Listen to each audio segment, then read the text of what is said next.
Hey, everybody. Welcome to Unlock Your Marketing Magic. Is that what you named it, Chris? Sure. See, I told you we'd have something to talk about for the first minute. That's funny. Was that a ChatGPT name or Oh, Jasper? 1,000%. ChatGPT plus a little bit of Jasper all the way. So that was ChatGPT plus Jasper to come up with a name for this 1 hour, possibly 90-minute marketing extravaganza that Chris has planned for you today. I just about electrocuted myself. For those of you, you can appreciate if you have Ring, what is it? The Ring kind of, I don't even know. I use Ring cameras. I've never installed or worked with the Ring doorbell camera. And I am not electrical certified by any means. And literally, if you've ever worked with it before, there's a yellow wire and a green wire, and they should never fucking touch.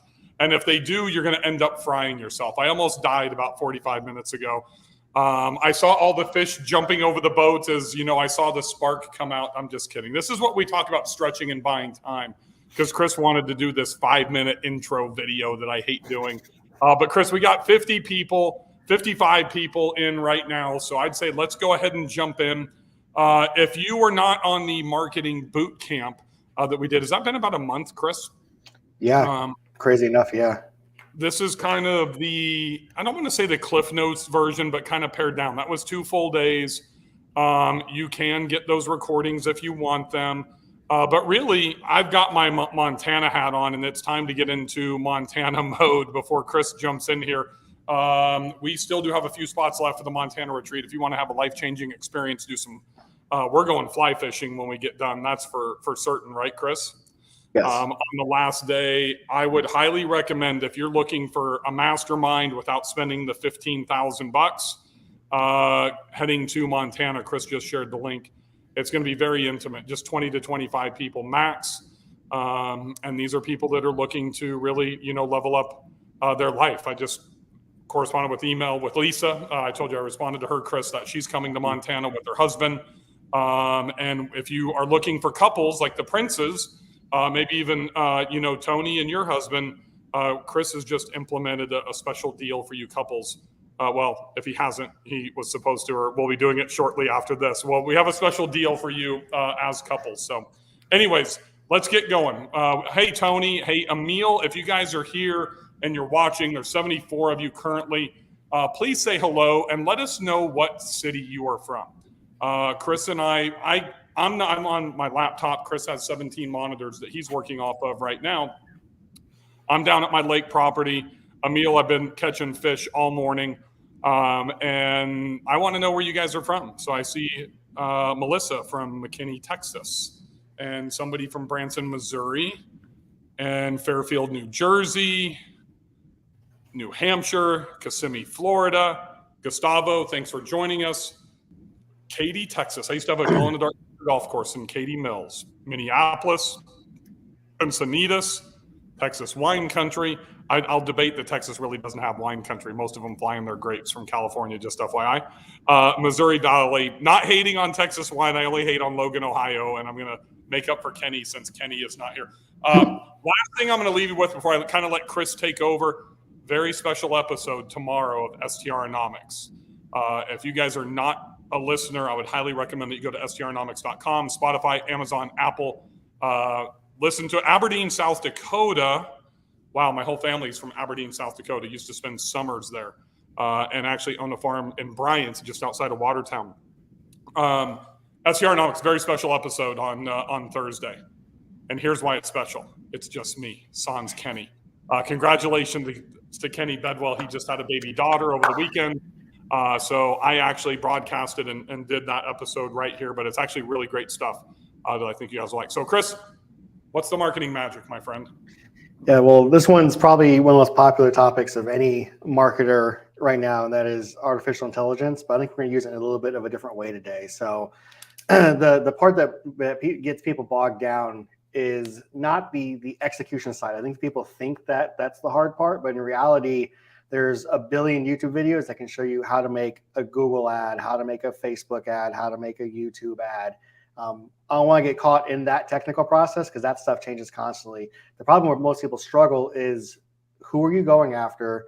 what do you say to them, and then how do you position things? And so that's really what I want to talk about and focus on today, because that's the secret sauce. That's the magic. It's not the way the tools of Facebook. It's not all those parts and pieces. All that's super, super easy. It's the, what do I say? Who am I speaking to? And once you know those things, then it's really easy to work the rest of the way through it to actually create the ads, create the emails, create the landing pages, all the stuff that comes down line that you start with by knowing who you're actually talking to.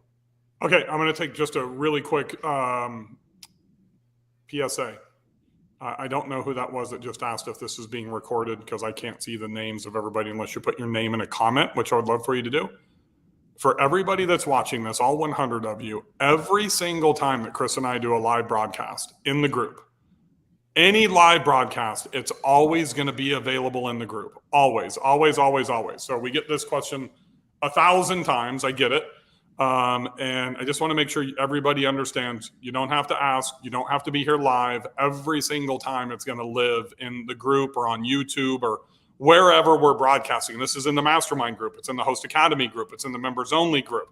It's on our YouTube channel. It's on our page, I believe. It's everywhere. So that way you guys will always have access to it. Do I need this since I bought the 500-ish marketing training? Yeah, you do, whoever you are. It doesn't matter who you are. I think that, it's an interesting graphic that Kenny put into our group chat with the super team the other day, right? And it's about, the learning components. I think one thing, and I was actually going to address this, that people believe that when you hear something or learn something once, and you're trying to incorporate and learn a new skill, that you only need to see it once. There's a reason that great instructors, great teachers go over the same thing 5 to 7 times, but they bring it from different perspectives. So Chris is about ready to literally talk about AI, ChatGPT with you. And we've done this, Chris? We introduced Jasper AI to our very first mastermind meeting in Gulf Shores 2.5 years ago. We introduced ChatGPT probably 7 or 8 months ago.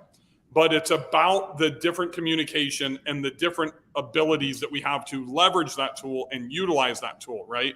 So today's not going to be about how to get 10 social media posts out of ChatGPT. It's going to be about, how you can really use that. And it's going to start with Chris just kind of going over the buyer personas, right? And the ideal buyers that we're looking at. And I'm interested to know how much of the stuff that you're going to show them was actually written by ChatGPT. It's honestly incredible. I think that's with any of the tools that we show, the goal isn't to say this is the one way we use the tool. Because like you said, we've talked about artificial intelligence, the Jasper before, when it was Conversion, before that, when it was whatever it was, Jarvis, way back in the day, the initial version of it. We've been talking about these tools for a long time, but as they continue to develop, they get better and better, which allows us to use them in new and different ways. And so we've talked about, using ChatGPT to help write content or write emails or create a social calendar. Those are also great things it can do. But today we're going to start from the beginning and use really the power that is our artificial intelligence tool. And that is that it learns as you interact with it, and it learns in a thread. And so it's really going to help us as we kind of walk through a buyer persona into creating actual ad content for that buyer persona, into creating a landing page for that buyer persona, and really anything else we want for that buyer persona. Because once we start building in a thread inside of like ChatGPT, the stuff downhill, it learns along the way as I continue to hone in on who that person is and what we're advertising to them. And then because of that, then it's just I can start asking it questions. It references, this is a buyer persona for a particular market, for a particular rental, and then it can help create and put all those parts and pieces together that I don't have to. And that's kind of the goal, right? And I was playing a little earlier today, kind of prepping for this. And after our last one where ChatGPT went down in the middle of us actually trying to go over it, I kind of saved and prepped a pre-version just in case. And as I was doing it, it was actually kind of blowing my mind because I haven't used it in this specific way yet. And by doing it this way, it kind of like shocked me how much I was able to pull out of it, how detailed it was, and then kind of how it influenced the content I was getting back and forth from it. It's interesting, Chris, just the use cases, and you said that you were blown away, and that's what I want everybody to understand. There's not just 1 or 5, there's 50,000 or 500,000 different ways to use ChatGPT. And then Chris and I combine it with Jasper a lot because Jasper is kind of the AI content writing. I spoke to my buddy Dave, and I think you'll know who I'm referring to. He's finishing up his book before we see him, and he will be a keynote speaker most likely at next year's STR Wealth Conference. And he said, I got to finish my book. And I said, how long is it? He's all, it's probably going to end up being close to 100,000 words, which is a pretty big book. And he's like, yeah, but I've only had to write about 30% of it because he's using ChatGPT he's leveraging the 30% as the data inputs and then asking ChatGPT to take it to the next level with specific questions. And then he's putting that into Jasper. And that's how he's literally writing a book. Start to finish, he said it's going to take him about 4 weeks for a 100,000 word book. That's going to be a pretty good sized book. It's not quite Harry Potter, but it's about probably going to be 400 to 600 pages with 100,000 words. I look at the reason that I'm down here at my lake property for 3 days is because I'm trying to finish my book. And this is my second trip down here for 3 days. And I'm at about 45 to just under 50,000 words, but I'm doing it manually the old school way.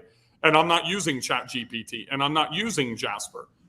But the interesting thing is when I get done with the book, I'll have that hard copy. I'll let my daughter Gentry be the first one to edit it.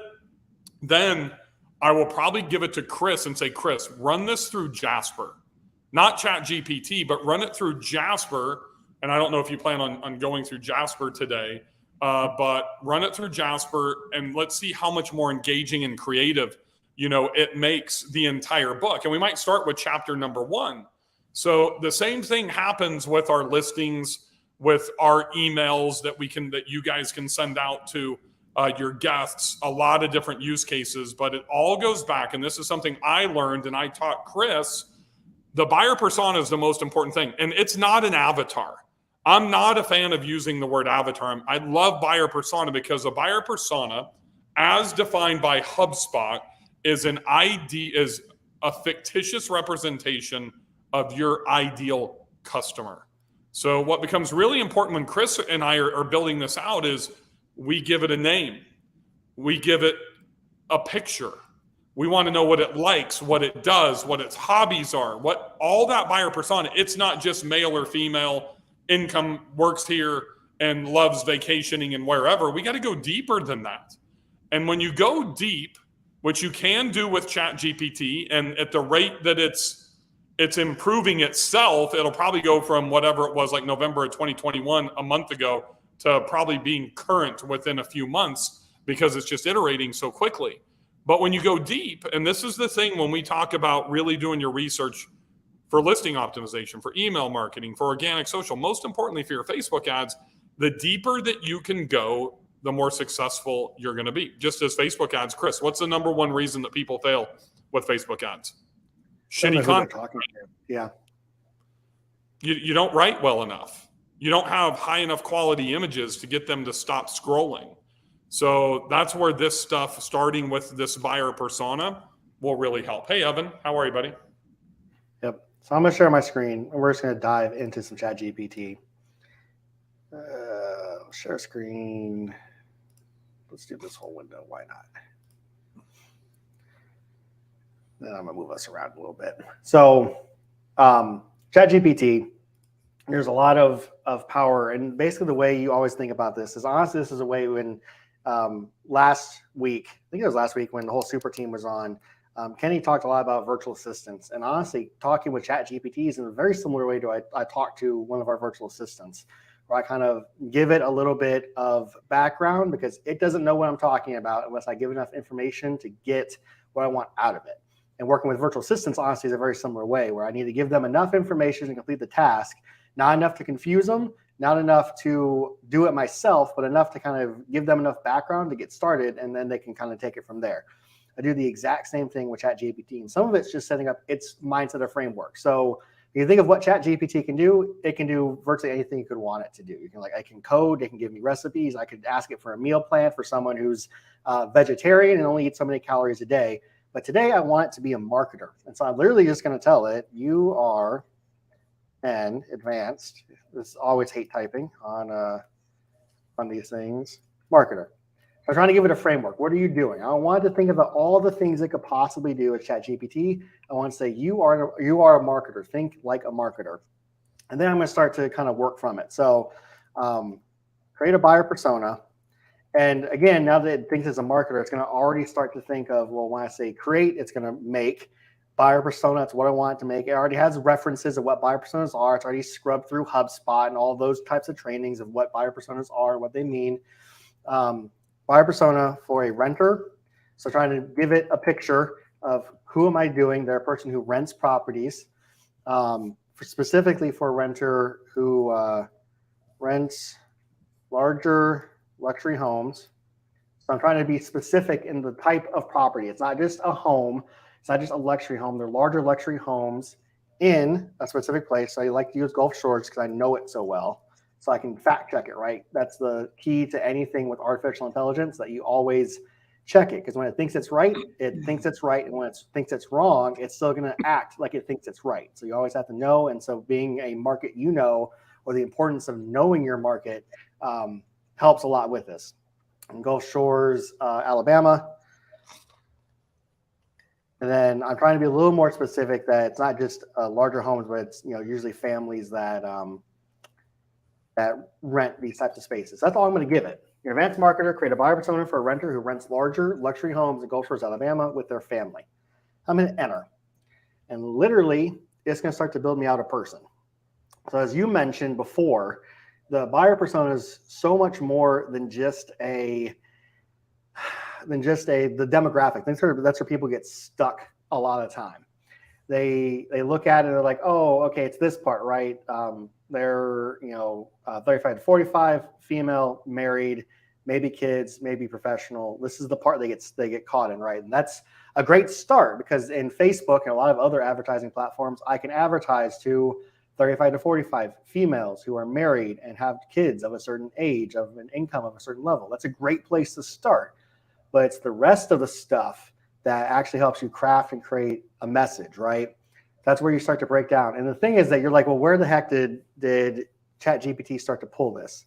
Well, I gave it a little bit of what I'm looking for, but some of it's also what it learns based on the location. So I gave it a location. I gave it that they're larger luxury homes. They can start to pull inference of, well, if they're luxury, that means they must make a certain income.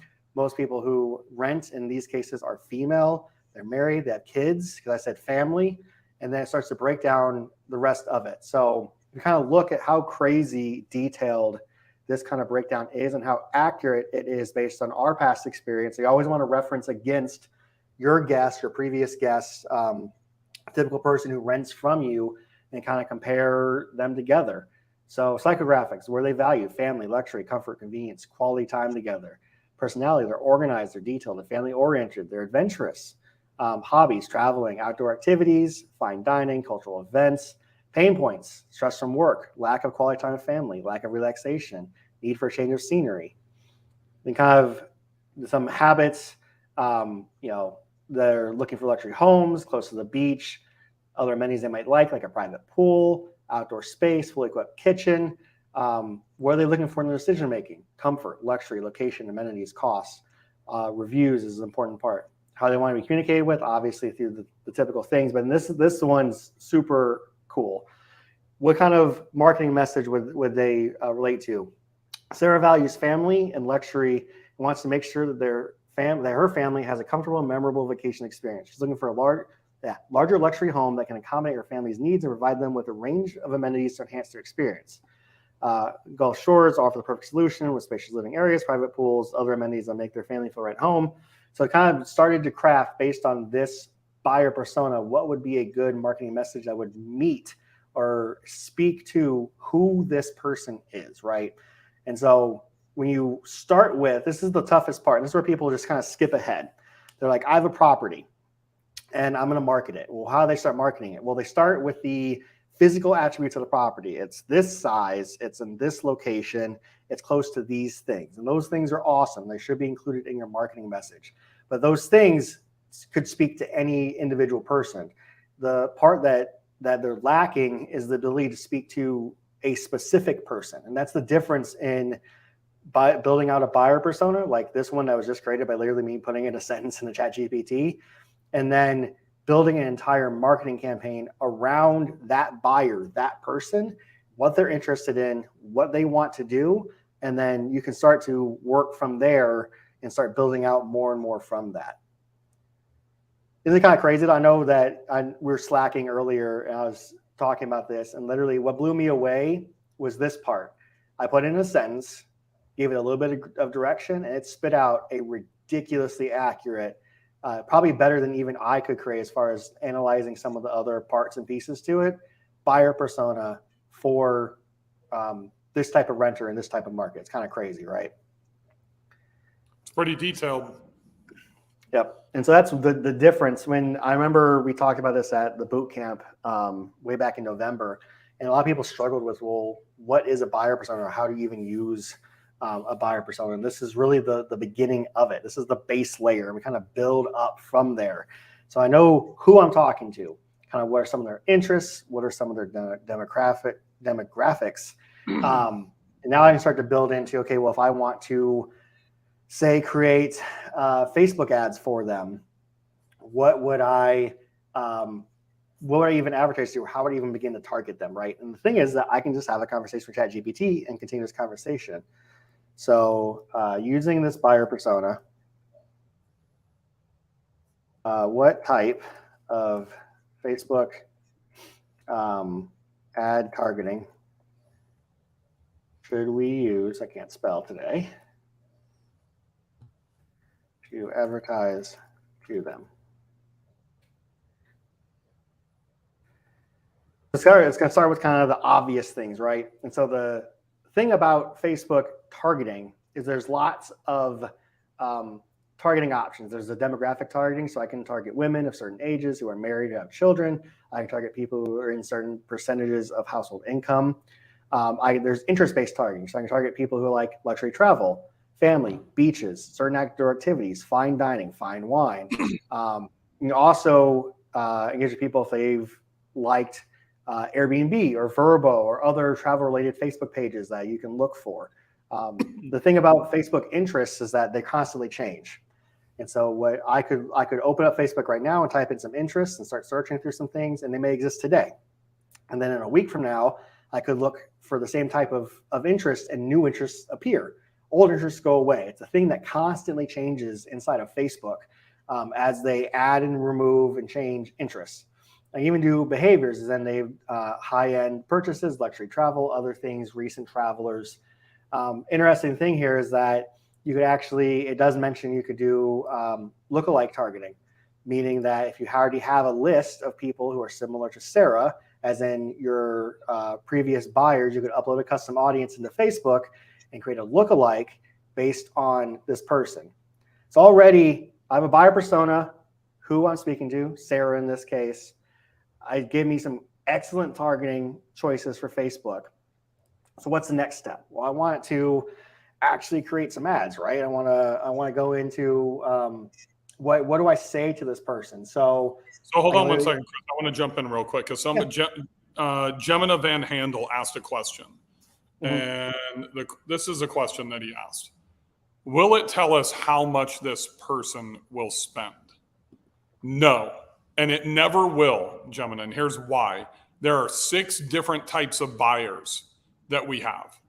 And you have value-based buyers, which is what I am. You have emotional-based buyers. You have price-sensitive buyers, right? There's 3 more. You have 6 different types of buyers. It's up to you to decide which one you're trying to attract. And when you're building out your buyer persona, and this is something that nobody fucking tells you except for Chris and I, all the demographic stuff is great. All the GPT stuff is great. But you need to identify what type of the 6 buyers you want to attract. And that is something that a lot of people miss, because if you don't nail that, then how do you develop your property? How do you decide where to buy? How do you decide what amenities to invest to? How do you decide what to design? And what I want everybody to understand is that this buyer persona should be built out before you buy a property. This is not just for marketing. The reason that you guys, most of you can't market is because marketing is the afterthought, right? And I'll go back to Montana. And if you're coming to Montana to the retreat, I will show you exactly how I bought this house and exactly what happened when I pulled into the driveway and exactly what trigger points led to the purchase. Same thing with every one of my properties, this one I'm sitting in included. I know who the ideal buyer is. I know who that buyer persona is before I close on the property. So the design, the location, the market, the amenities, the colors, the waffle bar, the coffee bar, the soon-to-be milkshake bar all play into exactly who that ideal buyer is. Chris fucking laughs at me because it's true. And we miss that. And I can't emphasize this enough. Today is not about the tool at all. It has nothing to do with Facebook, the tool, and Facebook ads. It has nothing to do with ChatGPT. It's educating you so you understand how deep of that relationship you need to have with your buyer persona. And it starts from ground zero. When you watch STRonomics, Kenny gives you the data. I give you everything else on the intangibles. I still leverage the data, and then the data drives me into a market, but then I have to build out the buyer persona that I'm looking to attract. Then I can build out the property. Then I have everything leveraged up for my marketing. The problem is if you're looking at a value add buyer persona and your property is not constructed for them, they're not going to buy from you. So a lot of times we default and say, oh my God, Bill's such an idiot. Facebook ads don't work. What he taught me doesn't work. Email marketing doesn't work. Social media doesn't work. Well, there's no way all of that stuff can't work. It's because you don't have everything aligned. And I want to make that abundantly clear. You can go back and make some upgrades and changes if you need to. But if I'm looking at a price sensitive buyer, then I want to be in the bottom 25% of pricing. And I'm going to put like bare bones, no amenities, and I might outfit the property. I might design it from IKEA and Home Goods and Walmart and Target, as opposed to spending more money and making a bigger investment into the property for a value-based buyer. So if you can understand that, that is a section that goes into the document that you should be creating when you build out your buyer persona. And that's why we give it a name. We find out what type of buyer it is. We give it an image. So that way we can get that whole personal connection. Yeah, John Hodge in the Accelerator, one of the most underrated modules. I think it's because it's such a nerdy module. But it's a module that resonates with me is the clearing up or taking care of your back and the back office stuff, where you have all the documentation for your property of like, here's the serial numbers for things in case of emergencies, and here's all the files, and here's the Dropbox or Google Drive structure to keep all your files in one place. So it's easy to find something when you need to find something, or you're trying to go to buy another property and you need to find, your wow, my brain just absolutely died. All your documents you might need for a loan. Everything's in one spot. So it's super, super easy to find. But you can also just as easily create all your marketing stuff should live in the same place. Every property should have a built-out document with this is the buyer persona. These are the people. And here's where I keep the customer lists as things come through, so I can use them for custom audiences when I need to, or lookalikes when I need to. And here's the StayFi documentation. All that stuff can live in the same place, so it's really easy to access. And you continue to Chris, build can it you out. imagine if I was selling this property that I bought in November of 2021? I put $125,000 into it, paid $799. So that's $925,000. Sell it today for $145,000 to $155,000 in today's market. It was worth around $160,000, $165,000 9 months ago. Could you imagine if I had my survey, if I had my closing docs from this, if I had my insurance? That's just a no-brainer that we should all have the site plan, all that type of stuff. But imagine when I show people that, hey, when I bought this, AirDNA said $106,000 a year in revenue. And by the way, in that first 12 months, because I actually just finished out my first year, I listed it in March after I got done with renovations, bought it in November. And I did $211,000 and outperformed AirDNA by like 96%. The 90th percentile I outperformed. Most people are going to call BS. You go put that in the Airbnb homes for sale and you're just going to get roasted. Now imagine if you dropped in the Dropbox folder and you had the name of the contractor and you had all the stuff that you upgraded in the house and you had visuals, and then you had your Facebook ads and you had your marketing and you had your ideal buyer. And I put in my 1,800 person email list just for this property, right? If you have all of that, it gives you're arming Tony and Tyler and Avery, your agents, with way more validity along with the pro forma that you bought it on. And then today's pro forma, And you go through all of this information and put it into John Hodges' back office scenario to where you look, boop, oh, there you go, Tony. There you go, Avery, whoever you're using for an agent. And now you've created real value more than just extracting the financial information out of Airbnb and Vrbo and your direct bookings. So that's what happens when we talk about stacking, when we talk about layering things on top of each other. And we talk about, like at the beginning of this broadcast, about going deep as opposed to wide. That's really what this is about. So we're 30 minutes in, and Chris has spent maybe 45 seconds showing you how to use ChatGPT. This is about everything about getting our house in order before we even go to the platform. Yep. Because in the end, and I'll move us back out of the way for a second so I can kind of show some more. In the end, I can spend legitimately 5 minutes in ChatGPT, ask it some questions, and it will give me more than enough for me to knock out. And if I want to create a month's worth of Instagram posts, I can get the topics, the captions, and everything, and take 10 minutes in Canva to make it. If I want to create my Facebook ads, which I'm about to do, it takes me like 30 seconds to pop in real quick and ask it about Facebook ads, and then it'll create it. And I can go into the platform and knock it out. The goal of using this tool is about speed and how much it can give us very, very quickly. So I can go through and create a buyer persona like I already did. I can go through and start to build out the targeting, which I just did. I just asked it some pain points. What are some of the problems that this particular buyer would have, and how can we address them? Now I'm literally going to ask it, write 5 Facebook ads for this buyer persona for a beachfront home with a pool, bananas, bikes, and more. And we're just going to enter, and it's going to start to write me some ad copy. And you see how it uses some emojis in there, uses other pieces, right? So here's the beginning to it.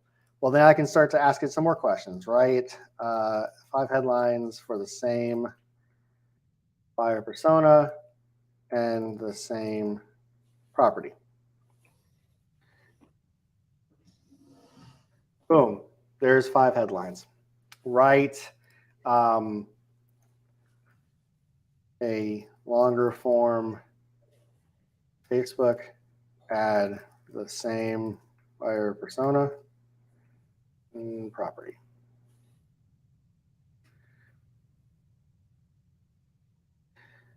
So remember, I'm having a conversation with this. The hardest part with getting people to understand artificial intelligence is that it's not about you putting in the exact same thing I put in, right? It's about understanding how the artificial intelligence works so I can get the responses I want out of it, right? That's kind of the goal. I'm going to move our heads back out of the way so that we're not blocking any of it. There we go. So I can start with, I gave it some groundwork, right? Here's a buyer persona. It understands who that buyer persona is. And then I started to lay down, I'm going to create some Facebook ads. It's marketing. I'm creating some Facebook ads. It gave me some targeting options. Asked it, what are some pain points for this buyer persona? So I'm trying to get it to extract out what I want to create, because your Facebook ads are all about hitting each pain point and having your solution to their pain point, right? So then I had to create some Facebook ads. They're kind of short. That's okay, because I'm going to use Jasper. I can make these even better. Then I had to create some headlines. Awesome. I used some of the things I gave it about the property. It has a pool, has cabanas, has bikes. It has some different parts and pieces with it. Then I'm like, well, you know what if I want a long form ad? I just got to ask it in the right way, write a longer form ad. Boom, it's going to start writing out a long form ad. And this is where, when Bill talked about how we use kind of Jasper back and forth, one, if you saw the email that I sent out earlier today, that was all Jasper and ChatGPT. Literally had ChatGPT kind of, here's my idea. I want to talk about how advertising Airbnbs like billboards, and have it write me out some of the basic parts to it. And then I took those parts and stuck them in Jasper, literally 1 paragraph at a time, which we've shown before in different trainings. And I can do the exact same thing now. So if I want to take this particular sentence, I'm like, you know what? These 2 sentences, 3 sentences, that's not bad, but let me just pop it in Jasper. So Jasper's over here. And I literally do this. I do this so often. I actually have the content improver saved under my templates right here on my bar, so I can get to it quicker. And literally, it's this all the time. Put in a paragraph using the voice tone of bold, and I'm gonna have it generate or regenerate new variations based on what I gave it. And it can get a little spicy. Epitome is probably not a word I would use a lot, but it instantly creates these awesome variations that just add so much more. ChatGPT in general is more factual. It kind of speaks in the same way. It's like, here's the thing. It wants to create lists. It wants to create 3 points for things. That's kind of the way that ChatGPT works in general. That's because of the model it learned on. It's all about more of that kind of education side, where Jasper learned on copywriting and copywriters. And so its model was based a lot more on human writing. And so its details and the way it writes is more like how a person would write if you had a copywriter write something. And that's why we use it to take kind of what ChatGPT wrote, the base content. I want to say this idea, and then use Jasper to then take that idea and add all the sensory information to make it more like how a person writes. I'm going to give you guys something that we've never discussed before. So please make sure you write a note of this.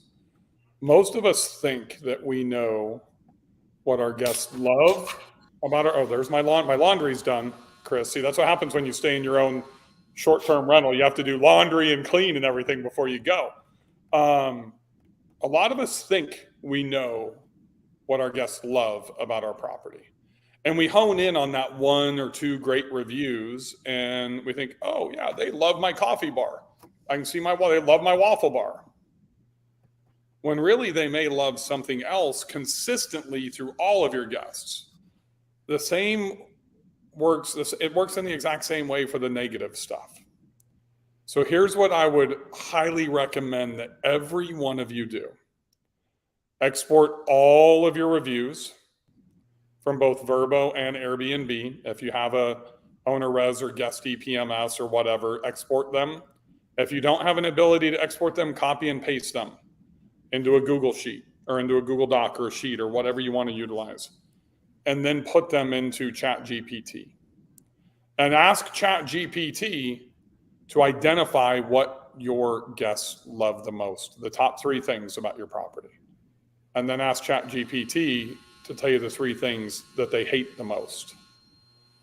Now, if you have hundreds of reviews or thousands of reviews, you're on an individual property. Don't commingle your properties, just property by property. You're going to find out exactly your guest sentiment and what they truly love and what they truly hate about your property. That's my pro tip. What's that? Absolutely love that. I think that's one of those, like, going back to the using artificial intelligence, that there's so many things it's capable of. And like we are gonna, I'm not even gonna scratch the surface. I'm not even gonna scratch anything. I'm gonna like whisper air across the surface, and like maybe some dust will move of what the actual artificial intelligence is completely capable of. But using it in ways like that is that next level of using the tool for what it's designed to do, which is find patterns and analyze things and create new content based on the inputs you give it. That's really for Jasper, for ChatGPT, for any artificial intelligence. That's what it's all about. I give it some inputs, I get outputs from it based on the inputs I give it, or how I modify it, right? And so, literally, while Bill was talking, I was actually pulling up Dragonfly. That's kind of what some of the of what this kind of whole thing's based on, is that particular property. And so I was actually going to see and do that actually live. Following reviews, what are some common positives and negatives? And then I was literally going to grab some of the longer reviews, and while I'm stalling talking, I'm to grab 4 real quick. I'm going to see what ChatGPT actually pulls from these.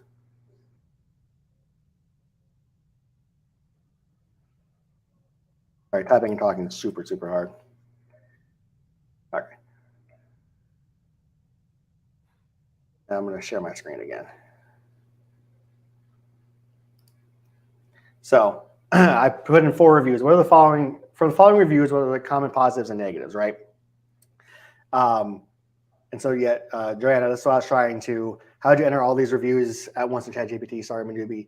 That's, you can actually just list them. So here's what I actually put in. From the following reviews were some common positives and negatives. And I just put in 4 reviews. And it kind of gave properties well located, spacious, have great amenities, hosts are friendly, responsive, thoughtful of details, enhance the guest stay. Homes are well equipped for cooking, entertainment with game rooms and pool facilities available. And there were no negatives in the 4 reviews I put in. So this is how, when you start to understand the way that that you can use the artificial intelligence, I can start to build from this. So based on the positives, what build out a Facebook ad to highlight the property.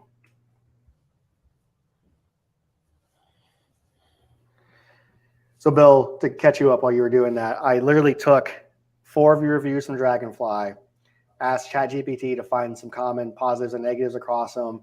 It pulled some positives, were no negatives in those particular reviews.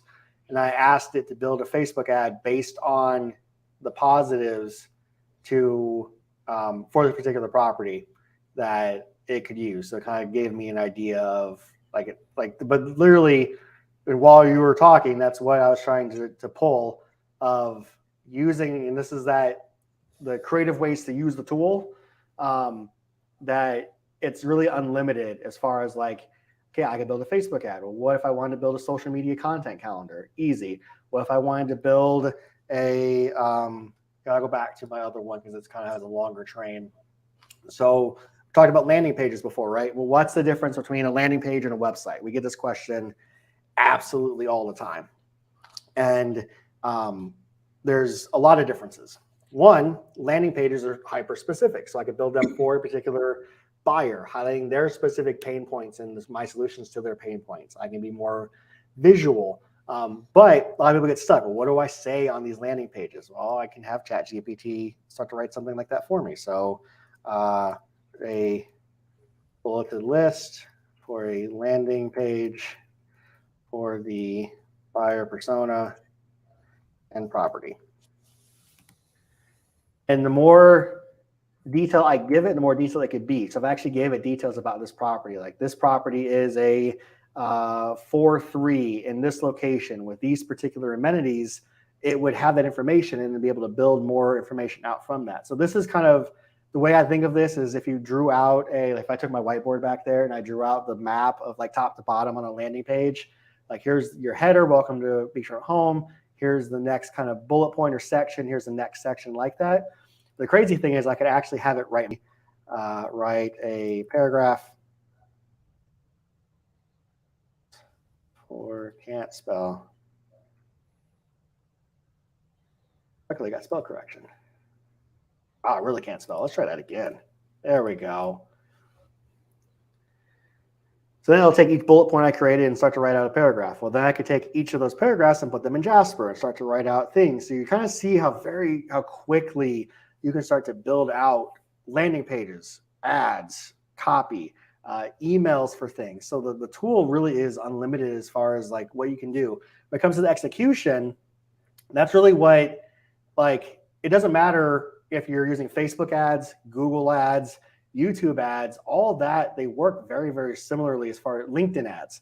They all work very, very similarly. Once you know who you're speaking to, this buyer, then I can start to break out for each individual platform how I would target them. So on Facebook, I have demographic, interest, location, and behavior targeting.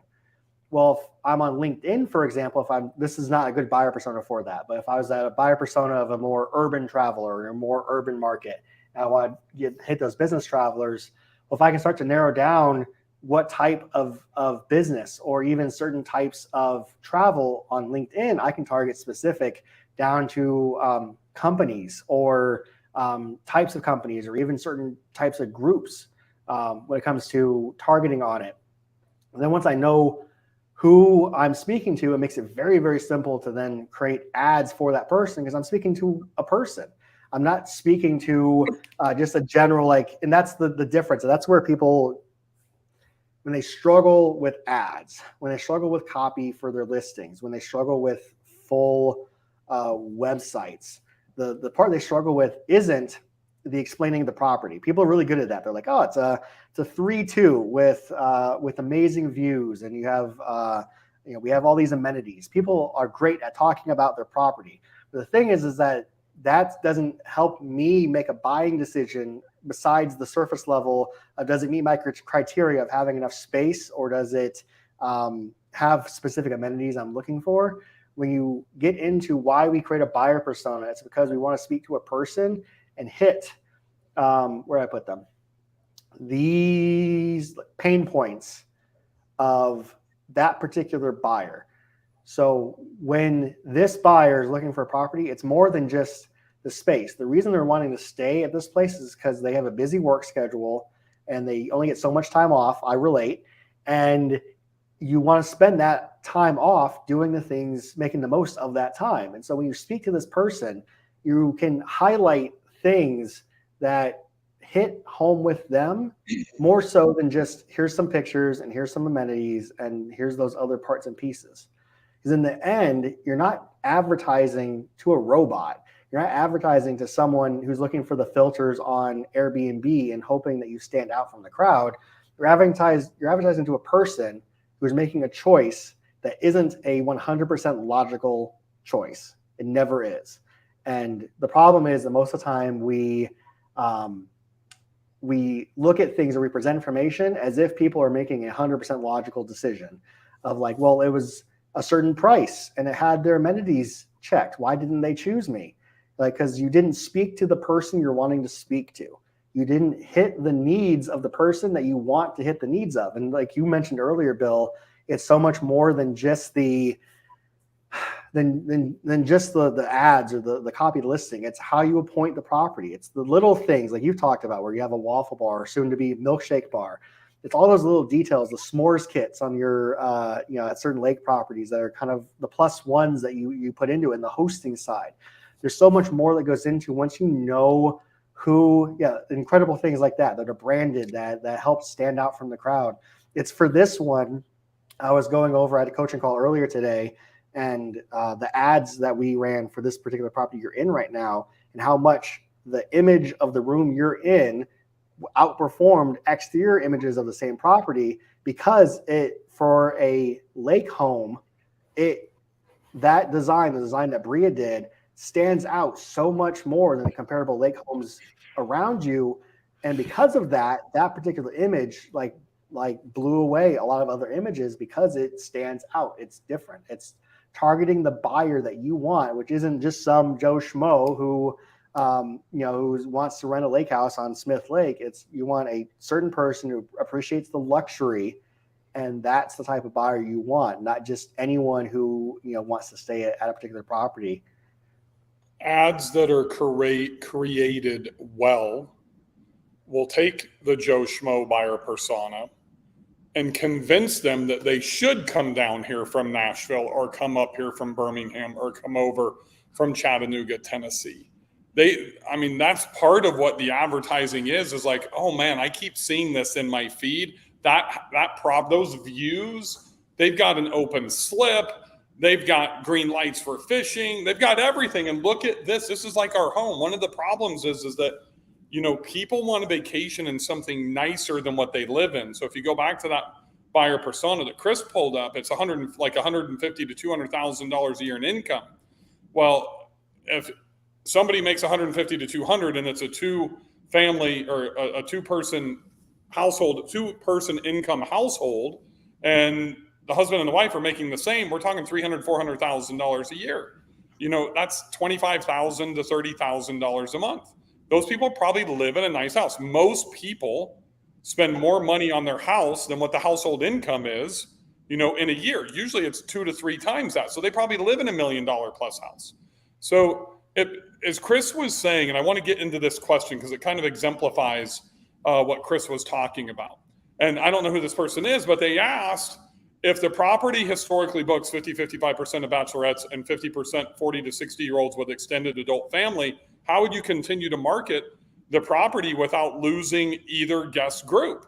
Well, because you're going to create the buyer persona of, Bachelorette Betty, right? And Bachelorette Betty is going to be 24 years old. And if this is in Nashville, the Daisy Dukes, the halter top, the cowboy hat, the pink boas, we call them woo girls. Her and her 7 BFFs walk up and down Broadway going, woo, woo, when they're just drunk as could be.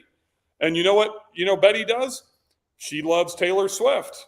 She loves country music. She likes partying. She likes doing Jell-O shots. All of that type of stuff is an attract. So like literally, if you supply Jell-O shots, I never recommend doing this, and you supply, bachelorette party stuff, that's where I'll leave that, so they don't have to go to the party store. They don't have to bring it with them. You brand it to where it's like pink or whatever. That's going to be attractive for them. And that's your ads need to look that way. If you want to attract bachelorettes, your ads need to look like a Taylor Swift rock concert, right? So in that case, that will attract them, but you're only going to target them. So if you're looking at the 40 to 50-year-olds like me, adults, extended family, I'm never going to see those ads. If I do, you haven't set up your targeting correctly, right? Because you're not targeting 45 to 50-year-old bachelorettes. You should really be honed in that age demographic of probably like 21 to 30, right? Because that's a whole different brand than somebody that's 40 or 45 that's getting married for the first or second or seventh time, right? So now you go after me and my wife in a completely different ad. They are not the same. So you might send those ads into the same geographic area, but the targeting, what we're interested in, our age, our income, our behaviors are completely different. So that ad that you're showing to me, the bachelorette should never see that. So really, you should have 3 ideal buyers, 3 buyer personas. If you have 3, and let's just say that this person owns a 2-bedroom in downtown Nashville, right? And it's whatever that building was that you used to live in, the Airbnb owned, right? Right next to Marguerite. And, they have a 2-bedroom there. Well, you can fit 17 bachelorettes in a 2-bedroom. Just kidding. They're probably like 6, 2 in a bed, 2, and then 2 on the couch. The pullout is what would be in there. So that's a completely different ad set than somebody, a business traveler. So you look at number 2 might be business travel Bill, right? And Bill's in the music industry. Bill's in the conference industry. Bill's in the medical industry. Bill works in tourism for whatever. And those are the people that are coming to Nashville outside of the party crowd for business and conferences and events and that type of stuff. And you really might have, and I might be business travel Bill. You might have the third one might be, event attendee Evelyn or Eric or whoever that is that, and that's those conventioneers, those conferences, those compression events that we're targeting. Well, here's what happens. Like food, barbecue, whiskey, and live music entertainment. That's in the middle of the Venn diagram because the majority of those 3 buyer personas are going to like all 3 of those things in the middle. So the problem, that's what you're marketing. You're marketing the Nashville lifestyle, the bachelorettes or what they're going to do when they get here. Your property is so secondary, it's probably even tertiary to them. The location's important if they can walk, to go do Jell-O shots at the honky tonks or whatever that is. The decor is really important. Now, the problem with having the 2 different buyer personas that you have here is the design does not mix. It doesn't match. I will not book a bachelorette pad by any means. And the bachelorettes don't want what I'm going to stay in. So you have an identity crisis with your property that you need to identify and correct because you can't be both. That's what I want people to understand. Yours are so extreme with the bachelorettes over here that you can't maximize attracting them with your design and location, everything else, and also attract me. So if you're in Nashville, bachelorette should be your number 1 buyer persona. As long as you're okay with glitter and dildos and vomit and all that type of stuff, because that's what happens in those things. That's cool, but I'm not interested in that, right? So I would exclude me and then maybe look at other females and conventioneers and, you know, females that want to, when they get away, they want to have a good time, whatever it is. But in Nashville, you could literally build the entire business off of the bachelorettes. But I just want to make crystal clear that those two don't work together, and it's you can separate the marketing, but you can't separate the design, the layout, the proximity of the property. That's why this has to be determined before we even purchase. Yeah, but real quick before you move on to the next one, I think that's one of the big advantages when people talk about what's the difference between a website and a landing page. That right there is the difference between a website and a landing page. Because if I have a website, then I am attempting to hit both bachelorettes and older people who would be visiting Nashville, which are plenty of people. We'll use Nashville as an example because they have both here. My website would try to hit both. But like you said, the language, the imagery, the things I want to highlight, completely different because they are two different buyer personas. So if I have one website that tries to accomplish both, it's going to suck at reaching either one because I'm going to alienate one or the other by focusing too much on their particular pain points and my solutions to them. If I have landing pages, I have a landing page built out fully for bachelorettes, pink glitter and everything. I have a website built out fully for older people who are visiting extended family. Here's the best tours. Here's the best other things. Here's things to do outside of Nashville you may have never thought of doing that's around Nashville. You want to go to the art galleries. Here's the golf courses. Here's the trails, blah, blah. Here's the Rhine at the Grand Ole Opry. Yeah, but you can build them out. Chris, that's the thing about being so nimble with the sales pages. So if you guys aren't in Host Academy, this is what we do, right? So instead of having a website that you spend $3,000 to $5,000 on, waste of fucking money because you can't do both of those buyer personas. If you have all the decorative stuff in storage that you can pull out and decorate or give to your cleaners to decorate before the bachelorettes arrive, then you can have sales page for bachelorettes. Then you can have a sales page for business travel bill or, you know, extended family old people. And then you can have the compression event Charlie, you know, and compression event Christiane, you know, to be coming in as well. Because you duplicate the page and customize. You have flexibility. You have ease of use. You have speed, right? It's exactly why I am literally getting ready to release the all-in-one marketing tool so you can do all of this under one roof fast and with no coding required. When you have a website built for you in WordPress, I built over 1,500 of them, even though I don't know how to code. Chris does know how to code. He hates it. And even though Chris knows how to code, it takes so much time to build a new page. It is ridiculous. And when you have to go back to the developer, it will take days or weeks. That's too late when you need to get something done in 15 minutes. That's why we've recommended everybody use Lead Pages because it is so quick. When we build out these funnels for our Host Academy members, it's literally click one link. They have the lake page. They have the beach page. They have the urban page for all the sales pages that go into those Facebook ads and go into the funnels, right? All they have to do is click duplicate, and then they can drag, drop images, and just modify copy. Now they have a compression event. Now they have a different buyer persona. And within like 15 to 30 minutes, they can have a whole new buyer persona ready to go from a marketing perspective. That speed is critical because if it takes you too long, what do? Oh, screw it. I'll do it later and you never get it done. I'm just going to spend money and launch that Facebook ad and drive it back to Airbnb. Or I'm going to send it to my direct booking website that doesn't convert anything. The answer to this is no, not yet. Because marketing trends mean like what's happening right now. ChatGPT is not, its education is not up to present day. Once it gets to present day, then it'll probably be the best for this. But last I heard, Chris, it was like September, October of 21. It hasn't even moved into 2022 yet. The latest, so if you use, like we have a pro version of ChatGPT, and so the newest model, which is ChatGPT 4, you can only access if you have the pro version. It's super limited. It has more recent and more advanced tools with it. But I would say, not argue, I would say that the one thing ChatGPT is good at, even if you don't, it can take any data you input it and create outputs.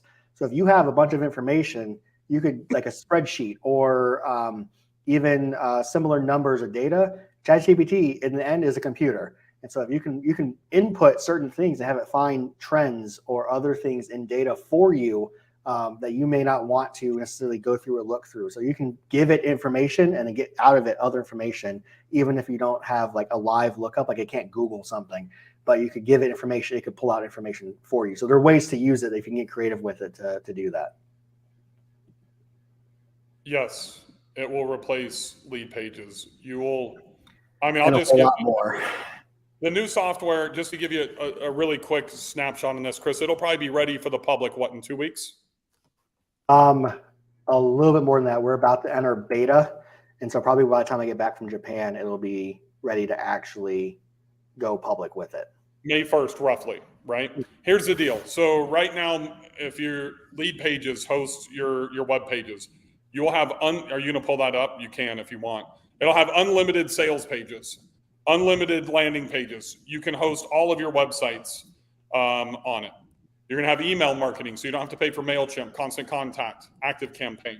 You're going to have text messaging, so simple texting, Twilio, whatever you use there, you can be able to text message.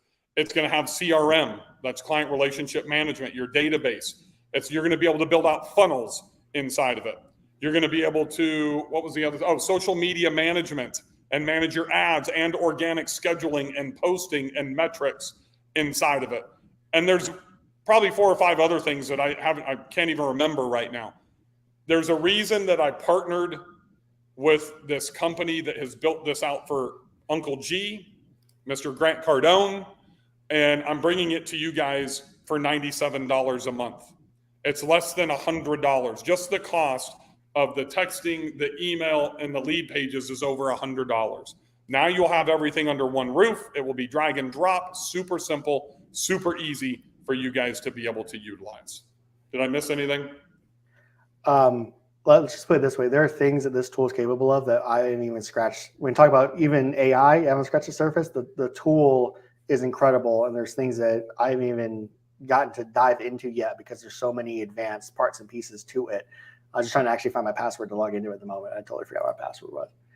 I mean, you even get, I don't remember what it's called, the ghost phone number, right? So if you don't want to use your own phone number to communicate with guests and that type of stuff, you can, it's similar to like using a Google Voice number, but it ties into your CRM. It ties into your text messaging. It's all unified.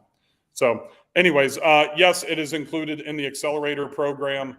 You will get 90 days for free. It'll be accelerator starts on Monday. It won't be ready on Monday. It'll probably be around May 1st when that's ready. Before you go, can you give a quick blurb about the focus of the Montana retreat and the ideal participant?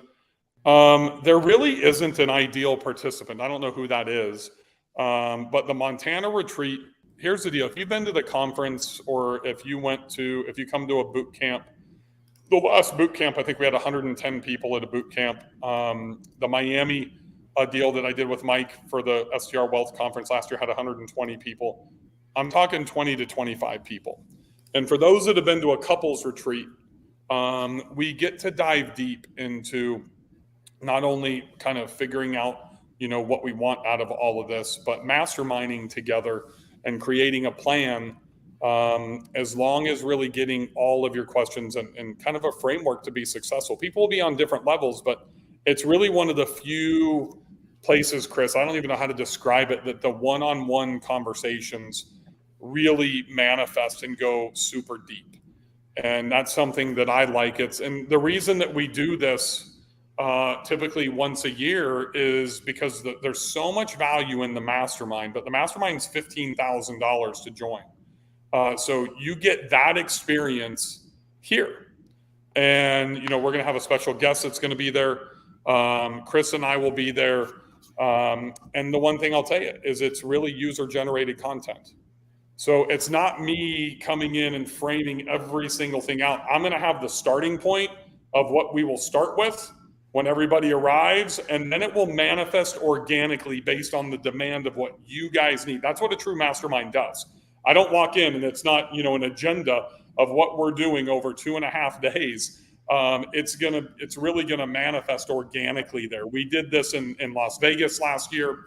We're doing it in Montana. You will most likely get to see my property as well, and I can kind of explain that to you if you want to. And it's my favorite thing that we do out of the year.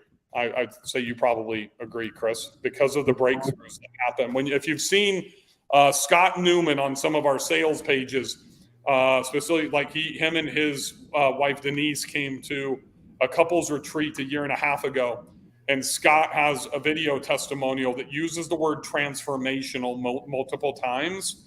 And then they became mastermind members after that. That's what happens at these small events.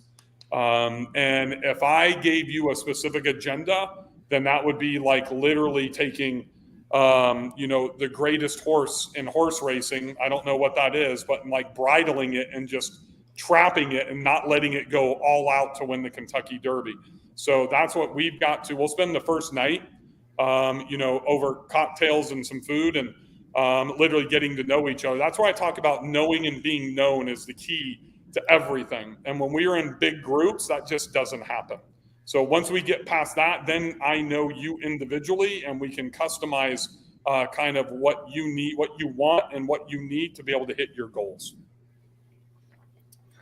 Absolutely. I want to hit It's on turned into like a Chat GPT. It wasn't really the overall marketing magic, right? It was just all Chat GPT. Are we covering anything else? I think the point was that if you're not one, you're talking 5 months ago, there was no Chat GPT to talk about, right? And so staying up on, you mentioned the four kind of levels of education when it comes to like mastery of a particular topic. And I mean, I've been working with you for almost 6 years now, which by the way is kind of crazy.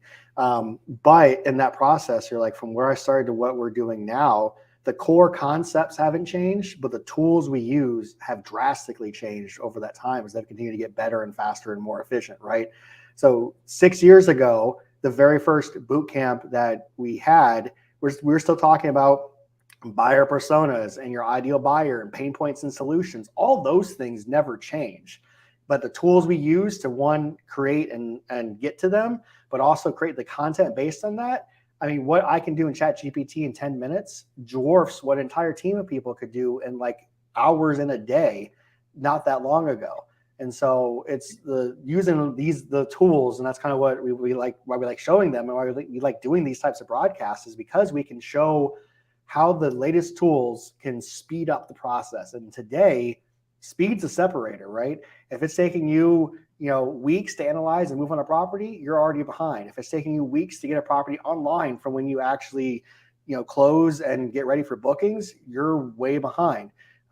Using all the tools and everything we have to be able to move as fast as humanly possible while minimizing the mistakes along the way, that's what's going to separate the people who succeeded. And even in what's coming in the market and all the different things that everyone likes to talk about now, speed's the separator and always has been, from people who move fast and actually can make moves happen, and people who get stuck in the analyzing or getting ready to get ready, as we like to call it, and don't actually make things happen. And that's for everything, whether it's a property, whether it's marketing, advertising, making these changes.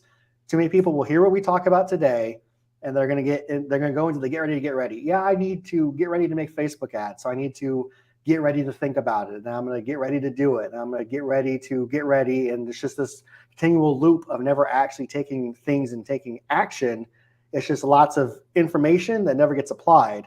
It's also why, like, when we talk about continuing education, you can't even see my stack of books when it comes to reading things.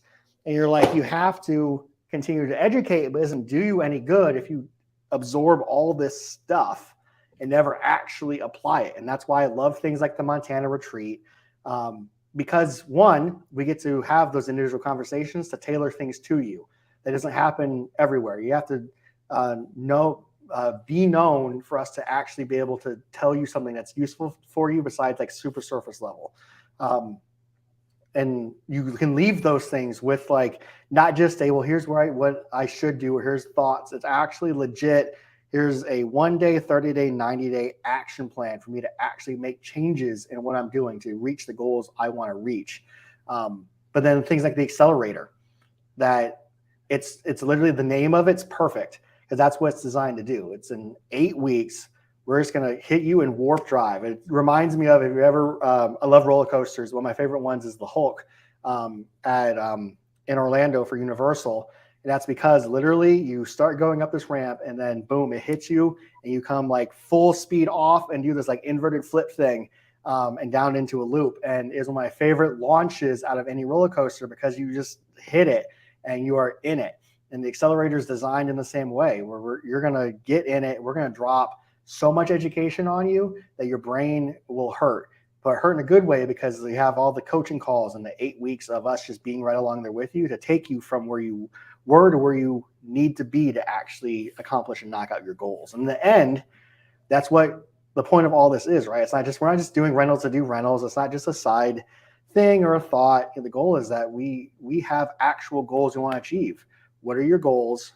How are you going to achieve them? How do you break them down into daily activities? And that's what all these things we talk about and do to help you get there. The rest of this is just tools and parts and pieces, the vehicle to get us to where we want to go. But if you don't have the roadmap, it doesn't matter what vehicle you're in, you're not going to get to where you want to go. Well said. Speed is critical. I think Keanu Reeves said that in the movie Speed. It is absolutely the number one skill that I have. It's not marketing, it's not whatever, it's the ability to move quickly. So I will challenge you guys, if you're getting ready to get ready, Chris, can you share the Montana link again? It's just buildstrwealth.com/Montana, but Chris will share that with you. Someone asked about the couples too, Chris, if you'll get that to them. If they'll email, let me pop this up. This is our support email. So if you ever need anything, Bill and I get to this. We try and answer. There's an autoresponder right now as we're still getting called up from the conference, but we both see this. And so please feel free to email. We'll gladly take the time to respond. But if you have, if specifically you're a couple, you want to come to Montana retreat, shoot me an email, make it loud and clear. You know, we're a couple, we want Harrison, Montana, and I'll make sure I get you the correct information so that you don't miss out on that opportunity. But we dropped a link in the chat for Montana. Yes, I'll do that as well. So back to the speed component. I believe that speed comes with confidence. Confidence comes with learning and improving your own core, your own base, right? So it's interesting. Yesterday I was fishing with a good friend of mine who's a professional fisherman, a professional entrepreneur. And, you know, he's got a son that is playing high school golf, and he did very well. He had a tournament, so we didn't go fishing until yesterday afternoon. He had a tournament in the morning, and he played well on the front nine and bad on the back. And it's very typical of a teenager in any sport or, you know, even in school, to where they're going well, they get derailed because they make a mental mistake or something happens. And then I don't want to say that he gave up, but they get into a different frame of mind, which makes the parents think they gave up. They're still trying, but they're not there in the same mental capacity. And what happens is, and I learned this from Dr. Bob Rotella, the greatest sports psychologist in the history of sports, when I was in my early 20s playing professional golf, is successful practice breeds confidence. Successful practice of confidence breeds success, right? So you have to have successful repetition to build up that confidence. Successful repetition. That's probably a term that most of you have never heard before. If you have unsuccessful repetition, then you will build a lack of confidence because our inner core doesn't believe we'll be able to perform at an optimum level when we've half-assed it in practice.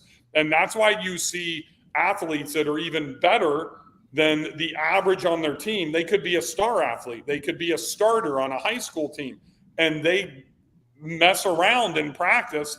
And those are the guys that typically in crunch time, unless they're like elite Jordan level, they fold under pressure because they don't have that inner belief in themselves. So successful practice, like today, we had 130 people in there. There's 84 of you left right now. I would love nothing more than to see 84 of you do something that will be successful that you've learned in here in the next 60 minutes from the time that we get done. Because if you don't do something in the next 60 minutes, the likelihood of you doing it after dinner or after work diminishes by like 60%. Then if you sleep on it, I'm going to get up early and do it tomorrow, that's like another 60%. So now we're down to like 20%. Do something right now. Just simple. I always talk about getting that. It's the 1-day goal, the 7-day goal, the 30-day goal, the 90-day goal. What are we going to do today to start that successful repetition? That's practice. Successful practice. Go into ChatGPT right now and work on the buyer persona and save it into a thread. Just create a ChatGPT account. Write down, voice memo into your phone what you believe your ideal buyer behaviors are, what they're interested in, where they live. Start working on this now so that way you can get something successful. Because when you can go quickly, and my secret superpower really, I say it's marketing, but it's really that decision making and speed. It's how I was able to buy and sell 9 houses in literally 6.5 to 7 months at the height of COVID, because I identified what was happening and how I could take the biggest advantage of it. And it wasn't buying and holding at that time. It was buying and selling, then buying and holding, right? And that's what I did. It's how successful entrepreneurs work. If you have to have a plan that you believe in, and you have to have that successful repetition. You can get that in the accelerator. You can get that in Montana. Montana will be a different level because of how intimate it will be with us, right? If you want to build out that life plan specifically and have that intimate discussion, you'll have Chris there. If you want to talk about marketing, you'll have me there as well for 2.5 days, and that is the place to be. If you need the entire super team and you don't have, all the other stuff down, I'm not going to sit here and sell it to you, but you can go to the accelerator. You have 4.5 days to join the accelerator, and we are over halfway sold out right now of seats. It will sell out. Don't be the one to wait until Sunday. If you want the accelerator, use this link now. Chris, we're giving you the conference special. You can save $1,000 by using this link. This is the only place you're going to get. This will not happen again between now and Sunday. And please do not share this. This is only for you being here today. strsuperteam.com/special offer. You can save $1,000. But seats will be gone probably by Sunday or the middle of Sunday. If you get that last chance email around 6 o'clock on Sunday night, you're probably going to be too late. If you don't see it, then you know it's already sold out. So I think you need to choose your path, make a decision, and go. The accelerator has a 30-day, no questions asked, money back guarantee. So there's no risk for the accelerator. There is no refund on Montana, just FYI. You sign up, you're in. Outside of being there with like-minded people that are on the same journey in this intimate setting, and the transformation you'll get out of it, you're going to be in a pretty fucking cool spot. We're staying at the lodge at Whitefish, right on Whitefish Lake. It's a cool lodge. It's going to be awesome. If you've never been to Montana, you should probably just come just to go to Montana, to be honest with you. Yeah, I love those. Of all the things we do, mastermind meetings, because they're basically the same thing as the retreats. The being able to be in those small, intimate groups. Montana, I'm excited, one, because I've never been to Montana, but also it's a different experience than everything else we do, to be able to have those small, intimate conversations and those relationship building activities. They're just, it's incredible to be able to do those. There will be more people the week before we're in Montana in the OBX for our spring mastermind meeting than there will be in Montana. Melissa, Canva, C-A-N-V-A, Canva for quick and easy graphic design. Yeah, let me hit up. There's a few. Tom, I use Bold. Bold's just gives me good responses. We played around with at the last mastermind meeting, Sexy as an option. It gives some good ones too. There's a ton, hundreds of tones from actual people like Morgan, I almost said Morgan Wallen, Morgan Freeman. That's a different type of voice if you use Morgan Wallen. It's a lot of y'alls. Melissa, Fiverr.com, Fiverr, Fiverr.com. Yep, and who else I want to say? Oh, this one. So I think it's a lot of the way you set things up. Your website can be a landing page. It doesn't have to be like a URL is a URL. So like if, for example, buildstrwealth.com for whoever just asked what the Montana one was, this is a landing page, but it's a link from our website, buildstrwealth.com. URLs are URLs. There's no additional authority by having slash Montana or not slash Montana. It's still your same URL. It's just how you have things set up properly. A lot of people don't know how advanced you could set things up when it comes to how URLs look or move. Slash Montana is a ClickFunnels page, but I could have slash whatever be a lead pages page, or slash whatever be our new tools page. It all depends on how you set up things and how it gets displayed for the end user in the end. So there's no like additional authority by having you know, a website versus a landing page. For the end user, it looks and displays the exact same way. It's just different engines behind it that actually create what the page, or how you create the page itself. The benefit kind of goes back to speed and the customization. So I want to go back to the gentleman that was asking about the bachelorettes versus, we'll call it bachelorettes and bills, right? Because I'm almost 50. So you got bill on one side and you got the bachelorettes on the other. You know, if you have, and let's say that he has a, you know, a two-bedroom condo in downtown Nashville, right? Well, like if he's in the Host Academy, he gets the urban sales page in Lead Pages, and that'll be in marketmystr.com's marketing platform here in a couple of weeks. So he goes in, we deliver the page for him, then he can go in and he can duplicate it and then customize it for the bachelorettes in like 15 to 20 minutes.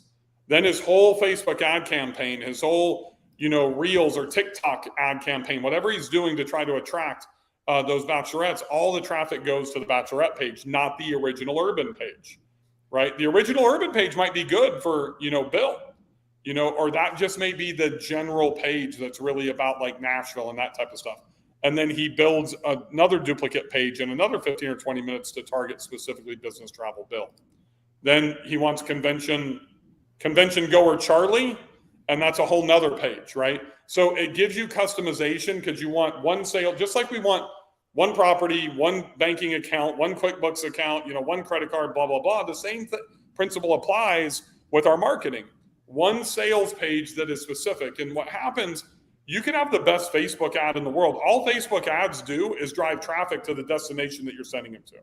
So if you have a direct booking website or a crappy Huffy page or a crappy PMS direct booking page that's not going to convert, you're wasting your money. Your Facebook ad might be rocking it and you might be sending traffic, but you have zero conversion, right? So you kind of have to nail both sides of that. You got to have great driving traffic to that destination, but then you need to have a page. That's why we use sales pages, because we conversion rate optimize them, right? So we can customize button colors. We can strategically move content around. You know, we can put exit pops, or if somebody's going up to hit the X to, you know, the red button to X out, oh, here, get a discount or get this, you know, to recapture them. There's a lot of things that we can do with the features that we have, that if you have a WordPress or a Squarespace or whatever, and you don't know how to code and you don't know how to do that, it's going to slow you down and bog you down, and you're going to be back to getting ready to get ready, and you're never going to do anything. Yeah, I'll show real quick as we kind of are wrapping things up. This is a landing page for the property that Bill's at right now. And the difference is, if you notice, this one is the general one that not specific to a buyer, but the ability to change, move images, visually control how people flow through and what they see in here is something you just cannot do with Airbnb. You can't even do with most direct booking sites, because once the designer creates it for you, if I wanted to change this and then change the complete layout, change whole sections to highlight certain things, you have to ask them to do it, and then they have to go in and create the new code for it. But inside of Lead Pages and our new tool that we're working on, it's literally as easy as me clicking right here and changing the text of it, and moving up. I don't want this video here. I want this section up here instead. It's just drag and drop, easy to do, easy to move around, to customize for each buyer persona. Everything that you do, it's that speed of making changes. You don't have to like, hey, designer, here's the changes I want to make. The next week they get to it, or they charge you per change for it. Like, you never have to worry about that when it comes to landing pages. And then you can see here, the way that we built it was that everything's based on Kiva Vacation Rentals. I have a subdomain for it. And then I have this one. I think Sunset Point Nashville is one of the ones specific to Nashville. Easy to do. Just really quick. Hang on. Scroll back up. I'm going to show them the top. So the reason this space, if you can see my cursor, there's space under Welcome to Smith Lake, because the Nashville page says, hey, Nashville. The Huntsville, Alabama page says, hey, Huntsville. The Birmingham page says, hey, Birmingham. I don't really need to customize anything more than that. I got to adjust the I-65 and that type of stuff too. That's it. Literally to drive traffic and to customize to where somebody says, oh man, that's really just for Birmingham, or that's really just for me in Nashville. That small change, which you can't do on your website, will increase conversion dramatically. They feel like it's being customized for them. Just a couple of small text changes. I don't need images of Nashville here because I'm showcasing the lake property, right? So it's just those small things that make or break your entire ad campaign. And the person that asked, I do run traffic. I don't spend to Airbnb only. Once in a while to Vrbo, but primarily to Airbnb. And that all depends on how much organic traffic I'm driving. So like when I do buy, sell, trade groups, then I will give all 3 links in social media. So that way they get the Vrbo link, they get the Airbnb link, and then they get my direct booking. And typically it goes like this: Airbnb, Vrbo, and then underneath it says, hey, if you would like to book direct and save and get a discount, use this direct booking link. And so that way what happens is I want them to book direct. I'm going to give them the discount of the OTA booking fees. They like the discount, but here's what happens. Airbnb and Vrbo are giving my direct booking site the authority, the trust. Without those two, if I have no relationship with somebody in Birmingham, Alabama, and they're seeing my ads for the first time on Smith Lake, their guards up. They're apprehensive. Oh my God, I don't want to book direct. I've heard about all those horror stories. So I need Airbnb and Vrbo to be my trust agent to show that I'm actually legit because I'm on those platforms. And if they don't trust me, that's cool. Then hopefully they'll still book via Airbnb and Vrbo. Yep. I'm going to hit this one real quick just so that we're crystal clear.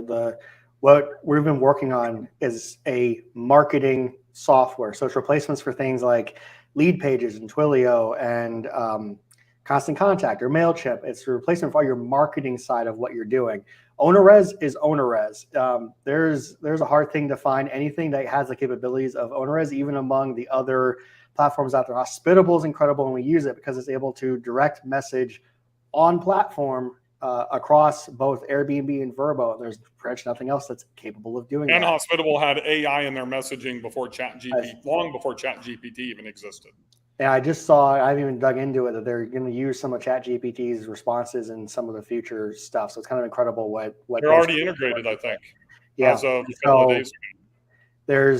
Those tools are designed for property management. OwnerRez is a property management system. Hospitable is a property management system with incredible messaging for the property management side. We're talking about the marketing side, the things that most people actually don't use, things like Lead Pages and MailChimp or Constant Contact or ActiveCampaign for email marketing or Simple Texting for text message marketing. All the marketing side, the social media management with things like Hootsuite. Those tools alone I just mentioned are like several $100s a month. So I don't want to get too much into the tool because we'll have a full, here's the tool and here's how we use it once it's actually available. We're in like the beta testing phase right now.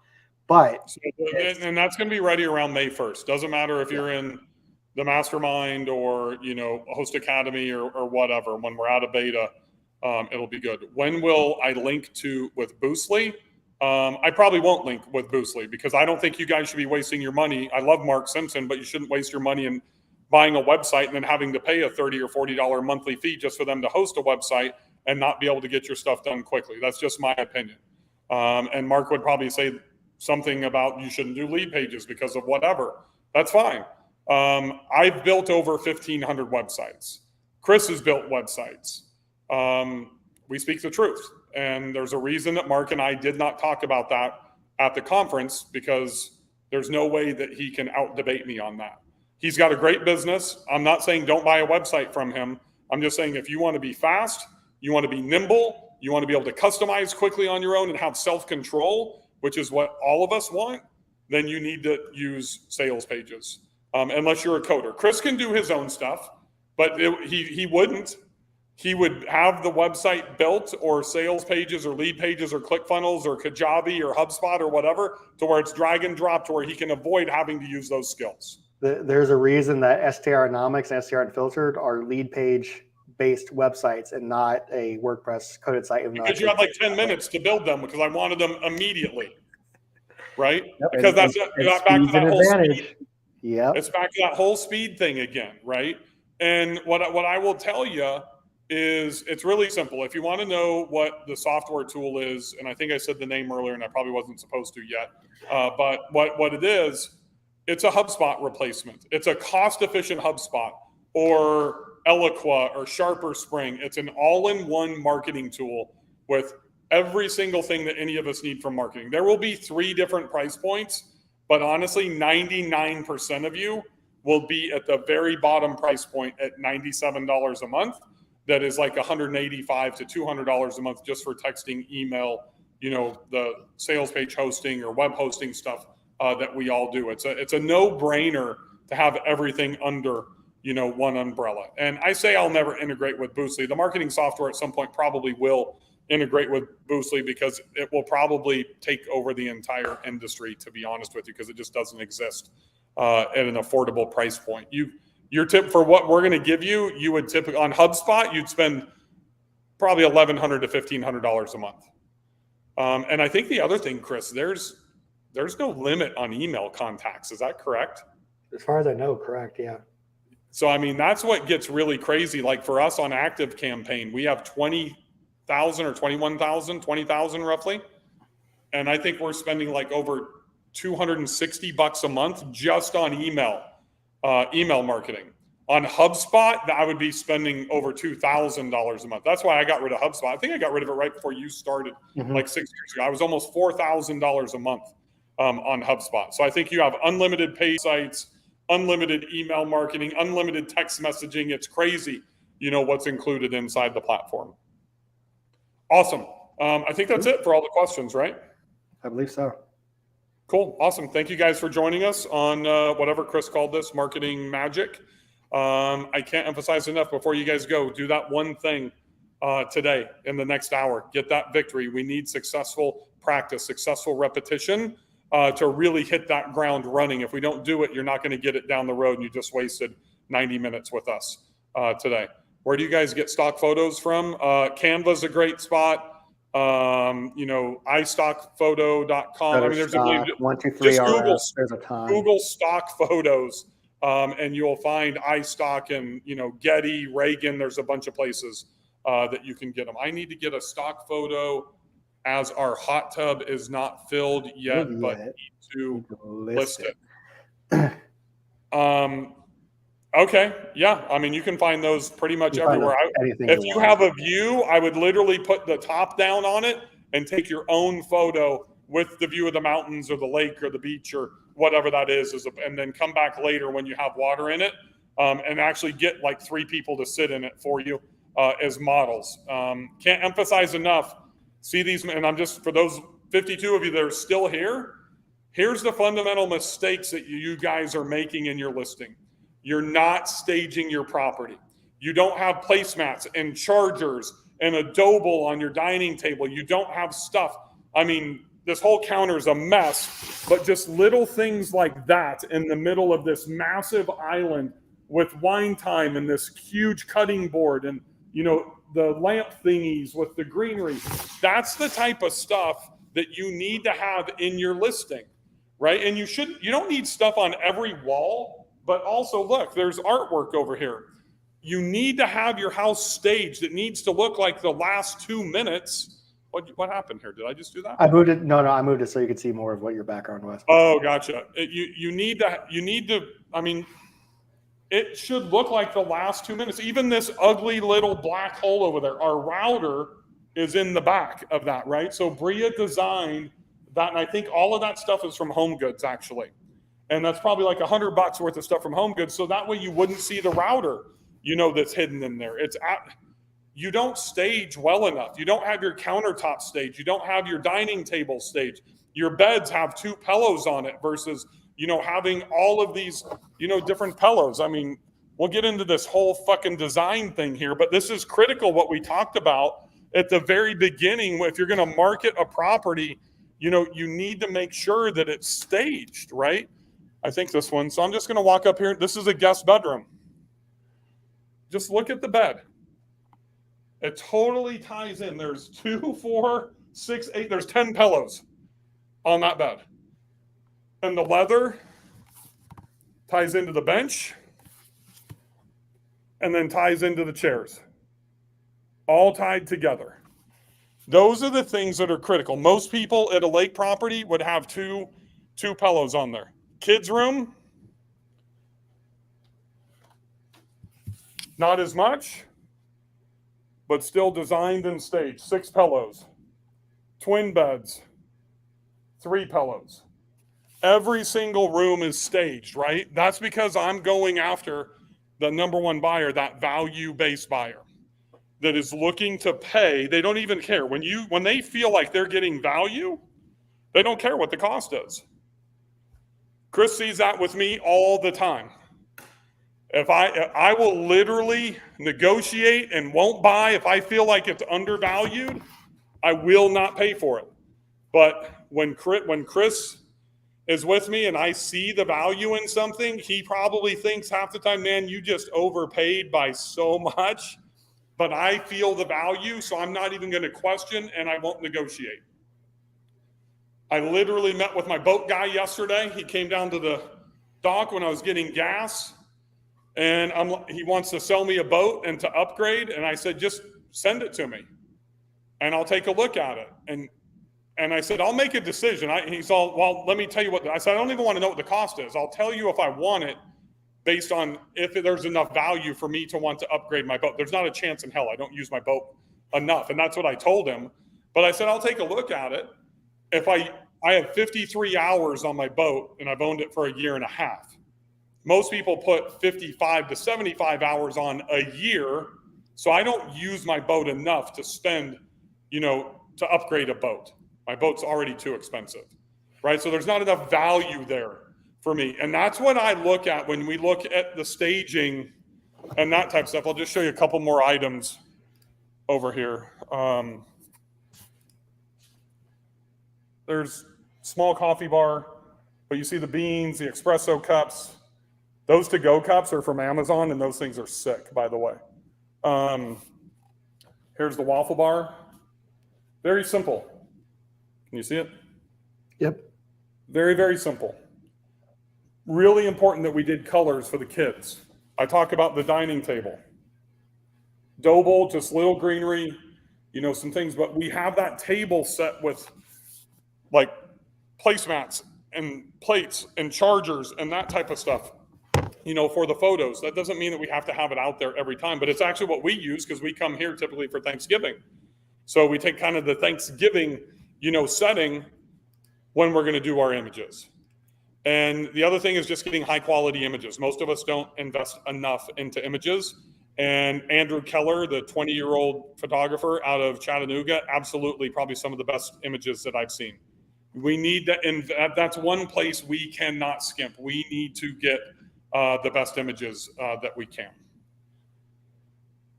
Now I want to know what kind of boat you have and how much it was. I have a 23-foot Bennington with a Mercury 275 on it. I started with a 175 and it didn't have enough power for me, and it was like Alabama Crimson, and I had to get rid of that because I just don't want to be in the middle of Alabama, Birmingham, and Auburn down here. So I think I paid $51,000 for my first boat as a 21-footer, and then traded it back in, and I got $67,000 like a year later, and then I got this, and this was like $74,000 for the boat. See you in Montana. What do I need for fly fishing? Sweet pontoon, thanks. 10 pillows, love it. Comfortable bed is a must. Now I want to know what kind of boat you have. Okay, got that. If you want to go fly fishing with us, call Big Fork Anglers. And I'll help you set it up. Just DM me if you're coming to Montana. Chris and I have 2 guides. Chris, Joey, our employee, myself, and Sage. Anybody was at the conference and met Sage from Minoan, we're going fly fishing. Would love to get a couple of more people to go with us in some boats. It'll be awesome. We're going on the Flathead River. It's not that expensive. It's like $600 for a boat for 2 people. $300 a person for 4 hours of fly fishing on arguably the 4th best fly fishing river in the country. With professional guides is going to be sick. You don't need anything else other than that. I don't know who asked that question, but we'd love to have you come with us, and I can give you all the info to get everything set up. Awesome. All right, I got to go back fishing before I head home, Chris. Yeah, you got a beautiful day outside today. You need to get outside before it starts to get nasty. Yeah, and here's what I'll tell you. If you guys really want to come to Montana, one, if you're a couple, hit Chris up. It'll probably be tomorrow before he can get the website updated for the couples deal. If you want to take advantage of the couples deal, go ahead and just PM me if you have questions, and I can give you a little bit more details on what will be happening in Montana. There's a lot of the information's on the page there too. It's funny. I hate referring to it as a sales page, a landing page, but it really is a sales page. And then, just PM me if you have any specific questions. I'll be out fishing for the next couple hours before I drive home. Awesome. Thank you guys for being here. If you have any questions, or if you're watching on the replay, as always, just drop a comment down, tag Chris or myself. We'll jump back in and answer the questions for you. Have a great day, everybody, and happy hosting.